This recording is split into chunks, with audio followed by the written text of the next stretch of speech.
And we are here with another episode of Tidal Flooding Talk, brought to you by the New Jersey Coastal Coalition in conjunction with our broadcast partners at Triax 57 News. It is just the guys today, at least on the host side. We have Dan Skeldon here. Palma Shiles, unfortunately, cannot be with us for this episode or the next episode, but she's fine. We'll be back with her in a few weeks. Dan, we are in the midst of September here. It's been on the cooler side here in New Jersey and most of the mid-Atlantic. I'm hoping October maybe becomes the September we didn't have, because September is feeling like October. Yeah, well, welcome to astronomical fall, right? So we're just in Yes. the official fall season, and we can have warm late Septembers, early Octobers, and if you're not ready to say goodbye to summer just yet, the first half of September eerily quiet in the tropics, which Yeah. of course is good news. Less hurricanes the better. I'm a little fearful though that do we make up for the quiet, the tranquility now with an active second half of the season? I guess time will tell on that front. Yeah, I mean, the peak of hurricane season, September 10th. And on September 10th, we had no storms in the tropical Atlantic for the first time since 2016. And I believe there was only 5 times since 1984. So you're talking like 43 years. We've only had it 5 times. So it is unusual. I don't know if it means anything, but it is unusual. But hopefully, to Dan's point, we do not have any hurricanes as we go into the second half of hurricane season. I think someone else who hopes we don't have hurricanes in the second half of hurricane season is our guest for today. She is in Ocean City, New Jersey, right along the coast here. We have Kylie Price. She's a journalist for Inside Climate News. We are having her on today because she wrote a really interesting article. Wildfire burn scars can exaggerate flooding. So, when I think of flooding, you're thinking of wet, rainy, right? What does that have to do with fire, which is usually dry and, all that kind of stuff. But she's going to connect the dots for us here. So first off, welcome to the show, Kylie. And we are fully immersed in local summer. I'm sure you're loving it down the shore. Yeah, thanks so much for having me. Like you guys were saying, though, it does not feel like any type of summer right now. So that changes a bit. No, we've been below average pretty much since the beginning of August. Some people are loving it. I think more people are liking it, but I think you and me are on the same boat. We want a little bit of beach weather in our lives before we really start getting to November and December. All right, so let's just start this off the top. I mean, what inspired you, or what gave you the idea to write about what seems like these two opposites of each other, fire and flooding? Right. Yeah. They may sound like opposites, but they're way more intertwined than you might first think. And we can get into that a bit. But the inspiration for this piece was actually a situation that happened in New Mexico. So a little bit earlier in the summer, there was a situation where there was really extreme flash flooding in a town, and it swept away certain houses, and some people were injured. And part of the reason for that flood being so bad was because of a burn scar, which it basically describes an area of land that has been burned by a wildfire. But that burn scar was actually from a full year prior. And this region is susceptible to things like flash floods. But the burn scar has made flash flooding worse in this particular area. So I thought it was really interesting to maybe try to get into a bit of the science behind why this was happening. And Kylie, where would this be a concern where obviously, like, kind of what are the ingredients needed to make this occur? And I guess geographically, where would this be more prone to occur in the United States? Obviously, somewhere where wildfires are rampant, and maybe where flash flooding and river flooding are rampant too. Yes. So yeah, it's pretty interesting dynamics when you get down to it, which I'm sure both of you understand when it comes to weather and things like that. There are so many factors in an ecosystem or a different location that might influence this. New Mexico and the surrounding region are more susceptible to heavy amounts of rain all at once. So I think people think dry when they think desert, which is true a lot of the time. But then there's also a monsoon season, and there are these flash flood risks already. So I think that that's one thing, is just having this really heavy rain all at once. And then another thing is having more wildfire prone regions. That can be a bigger risk. And the thing about this dynamic is the intensity of the fire as well. So some of these fires can get incredibly hot, like up to 1,000 degrees. Um, and that kind of plays into a bit of the science. Am I able to get into the kind of nerdy talk? Do it. Oh, absolutely. Okay, great. Yeah, so basically, when a fire burns that hot in a certain type of soil, it can actually change the chemistry of the soil.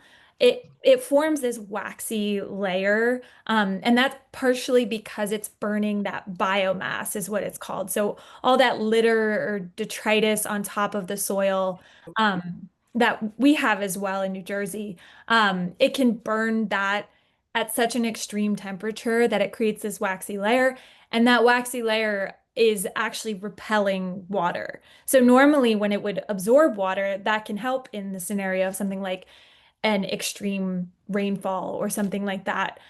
In this case, the soil is actually repelling it. So that can be really risky when you have this dumping of rain. It's almost helping along with the process.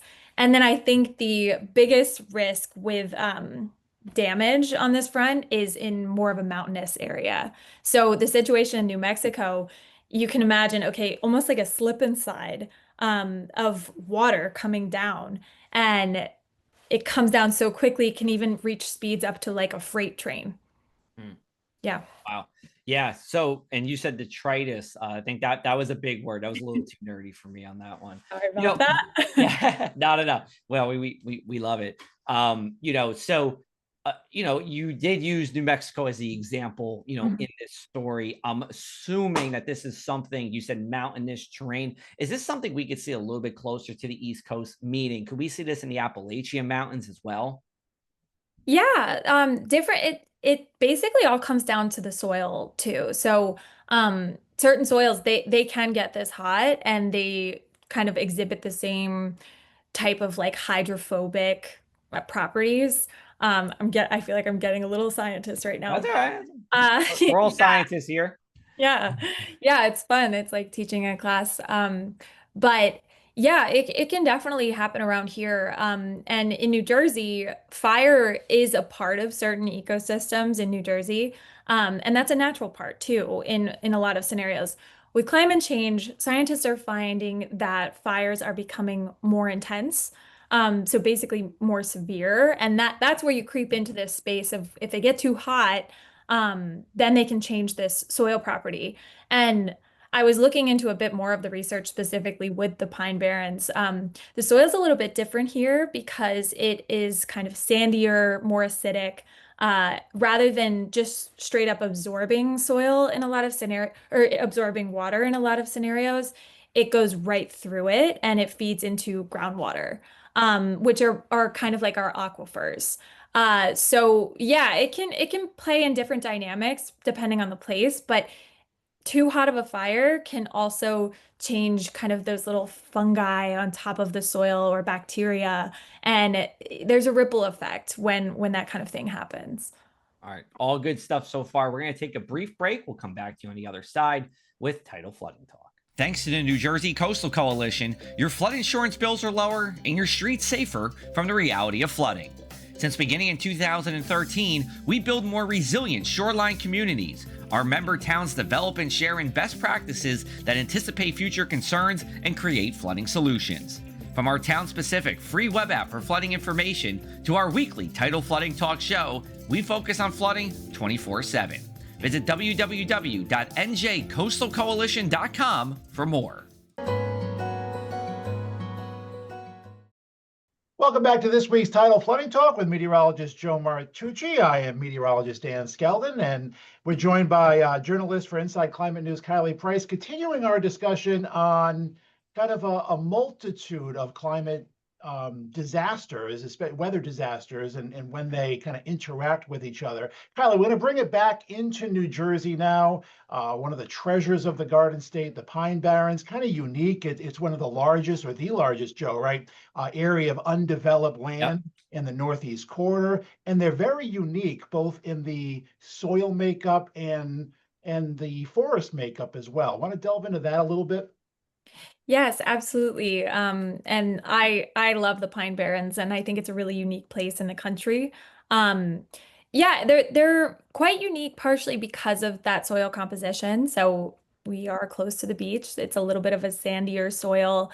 It's also a little more acidic, and the water often goes right through rather than being absorbed. There are certain areas like bogs that it is more flooded. There are things called ghost forests, which I'm sure you've both heard of in the region. Yeah, and also the fire is a natural part of this ecosystem, and it's a pretty crucial part too. So some of the pine species of trees need fire in order to release their seeds. So, you know, we owe it to fire for continuing to grow this landscape in a lot of ways. It also, having low intensity fires throughout the year can burn off some of that leaves and litter on the ground so that they don't lead to future fires that are way bigger. So more fire in some cases can actually help prevent fire in the future and more intense fires. So it can be really beneficial in some cases. That being said, there is evidence that fires are getting more severe in this region and other regions around the country. And there are things that are leading to that. So a big one is drought. So I'd be happy to talk about drought as well. Yeah, I mean, let's do it. We had a what we would call an extreme drought in like the southern part of New Jersey for a good chunk of last fall. That's a level 3 of 4 for drought, according to the United States Drought Monitor. We had a drought warning in effect by the NJDEP. Plus, we had the driest month on record, period, last October. For New Jersey, according to the Office of the New Jersey State Climatologist. And that goes back to 1895. So, Kylie, yeah, let's talk about drought. I'm going to just turn it back over to you, and the floor is yours. Yeah, it's hard to think about that now with it raining so much. Yeah. But yes, this was a pretty severe year for drought. And that has a direct correlation to fire in many places. So in New Jersey specifically, oftentimes the government will run what's called prescribed burns. And these are intentionally set burns. They're very controlled. And it does what the ecosystem normally does, which is have those low intensity fires to just burn off what's called fuel. So that's those leaves, that layer of crispy leaves on the ground that could just light up, if a cigarette butt was thrown or if lightning struck or something like that. So it keeps things under control. This year, though, there were drought conditions, high heat. There are things that can prevent the government from doing these more controlled burns because they can get out of control if there aren't the right conditions for it. So there were fewer burns being done in New Jersey. And that can be kind of risky because then you have this increase in what's called the fuel load. So that's what some people are worried about. And there's actually another thing that can increase fuel load and play into this dynamic. And that's what we were talking about earlier, which is hurricanes. So we're going to bring in another weird component to this. You would never think hurricane and fire probably, but this is what's called a compounding disaster. And this is becoming more common with climate change too. So basically when these weather disasters feed into each other. So in this scenario, if a hurricane hits, like Hurricane Sandy, for example, when Hurricane Sandy hit, a bunch of trees were knocked down in the Wharton State Forest. That can be a problem if then it gets really dry and there's a lot of drought, because then those downed trees become fuel. So like I was talking about, we're trying to clear out this fuel because that just offers more ways for ignition. So we're hoping that that doesn't happen this year because it did happen with Hurricane Helene in North Carolina. There were several situations where there were so many trees that fell during that storm and they weren't able to clean them up in time. And then it got really dry, they dried out, and then they led to a fire. I mean, it really is amazing, Kylie, how interconnected all of these, weather disasters can be. Because, we started talking about, wildfires in New Mexico and flash flooding from, say, monsoon rains, and now you're kind of intertwining hurricane winds versus drought versus fires as well. It kind of shows you, number one, how interconnected all these weather events are. And as you said, how they can compound and really exacerbate future disasters. Yes, absolutely. And I do think for this region, that's the bigger risk. Obviously, we're a more hurricane prone region. We haven't seen it as much yet. There was a little bit of flooding that came with Aaron. I saw some of the aftermath of that, but not as bad as initially anticipated, I think. But yeah, I mean, all of these systems have different dynamics. And in a lot of cases, in my reporting especially, I've found that research is showing that climate change is just throwing them completely out of whack, and is just driving more and more of these situations called compounding climate disasters. So that's a term that climate scientists are starting to coin to basically stress urgency for these places to have a plan for how to deal with all of these disasters at once, because try recovering from a hurricane at the same time as trying to prevent wildfires is a really difficult thing to do. So, have you in your research for this or any upcoming research spoken with, I'm thinking like emergency managers about how they're tackling both of these challenges at the same time? And what are some good positive stories that have come from it, if any, so far? Yeah, absolutely. And like recovery is a really interesting space. And especially as a journalist, I always want to try to be leading with empathy when you're talking to folks who are, just had their lives disrupted or maybe upended completely. But I've talked to so many emergency planners. I've talked to government officials. I think one of the biggest moves that people are making is basically preparing, like almost using it as a blank slate. When there is this disruption, there's also this opportunity to rebuild in like a more resilient way. So that's something that we've seen in the past in places that are more flood prone too, having implementing these new rules. Hey, maybe you should rebuild your house not in this flood prone area. That's come up quite a bit. I also think getting in there right away. I'm sure you guys may have even experienced living in this region when there is a flood. The faster you can clean things up, the better, because there are these long-term risks with things like mold, or even things like when there's stagnant water in places like Florida, for example. They've seen an uptick in dengue, which you'd probably think of for like a tropical country. But Yeah. no, we're seeing it in the US. And Very, all right. Go ahead, Dan. I'm sorry. no, I just want a quick follow-up, Kylie. Do we also have to, I guess, as communities, as residents, as emergency managers, have to also change our approach from cleaning up of disasters? Like, the focus is on, all right, hurricane hits or fire hits. Let's clean up, let's rebuild after this disaster. But do we have to be more forward-thinking, saying, okay, we are cleaning up from this disaster. What if another disaster hits? Are there precautions we can take? So, I mean, do we have to kind of change and look towards compounding, possible disasters in those rebuilding efforts?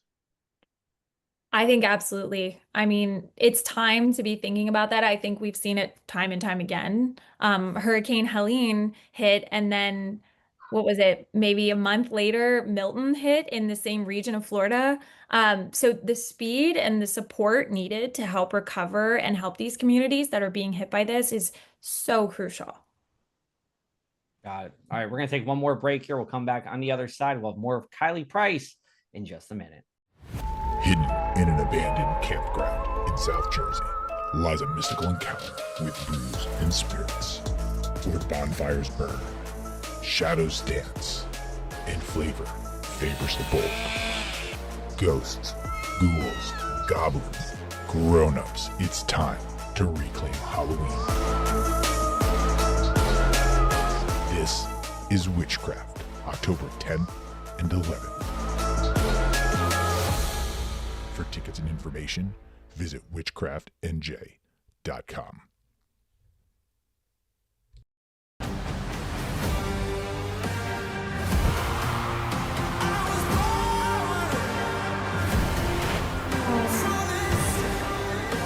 Become a champion with us in Atlantic City.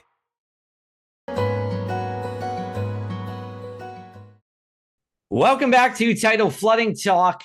Us here at the New Jersey Coastal Coalition want to remind you to create a family plan. Every family needs a flood plan. Choose a meeting place, make a contact list, and practice your evacuation route. Don't wait until the last minute to figure it out. Evacuate early and safely. A simple plan today can save lives tomorrow. All right, so let me ask you, you are an Ocean City, New Jersey resident, at least part of the year here. You see what's happening in New Jersey. What do you make of our ecosystems in New Jersey in terms of the work, we've done as a community to make us more flood resilient, whether it's from, like you said, the hurricanes or from the wildfires or a combination of both? Mm-hmm. That's a good question. And I am more of a national reporter. So I don't dive too deeply too often into New Jersey, but as somebody who does live here, at least part-time, I do see it firsthand. There was a bit of flooding outside today when I was driving back from Wawa. But yeah, I mean, there have been steps taken. New Jersey is at such a high risk because we get so much of this rain and this hurricane risk. And in some parts, the state is actually sinking at the same time. So we're having sea level rise and we're also sinking a little bit. So that's kind of stressful to think about long term. But I have seen New Jersey adopt these really interesting programs where in these barrier islands or these kind of strip peninsulas, one of them is called Money Island. There have been these buyout programs to help people who live in these places and maybe invested in a property and they can't seem to sell it because nobody wants to live in these places that flood every single week. The government has now stepped in and offered some buyout programs, and they're hard to execute. But it's encouraging to see an option for folks who maybe are ready to move to a new place because they just can't do the floods anymore. I also think there's a lot of grassroots efforts to keep get to know our neighbors and make sure that they have a plan, but also just make sure, hey, do you see flooding? I always look at, there's this Facebook group called Chatter, and I think these social networks are such a good way to stay up to date. And I oftentimes see people repost what the government posts. So it's good that people are expanding their access because I think for a long time, it's just a matter of like, there is so much information flying at you when a disaster is happening. I think having a trusted source from your neighbor can often be more digestible than like some, highbrow alert that uses a lot of scientific language might be a little more difficult to execute. Yeah, I 100% agree, Kylie. It is as an Ocean City resident, like I remember being on like an Ocean City, New Jersey flooding page, where they're sharing pictures, maps of who's flooding and when, and social media has definitely changed things. I also want to just follow up. You have the national reach. You have you have stories all across the country. Are there any resiliency efforts nationwide that you've seen, maybe in New Mexico or California or Florida or wherever, that maybe we aren't practicing in New Jersey and along the coast that you'd like to see kind of expand nationally, perhaps into our backyards? That's a great question. Yeah, I do think there are blanking out a little bit on some of them, but I think one of the biggest things are these places that are getting better alert systems. This can be a mess when a disaster is happening. It really is a stress test, and on these systems that are oftentimes, like in theory, they seem like a really good idea, but in practice, there's so much going on that people really just need to get the information and get it quickly and know when to evacuate. And there's a lot of research that goes into why people evacuate and why people don't evacuate. And I think I've seen so much of that come out of California. So I've done a lot of reporting on wildfire. And there's a huge risk in California for wildfire. So they've built up these alert systems. I'm seeing a lot of those grassroots efforts out there too. So for wildfire, maybe not as much for flooding, although there are these things called atmospheric rivers that happen from time to time in California.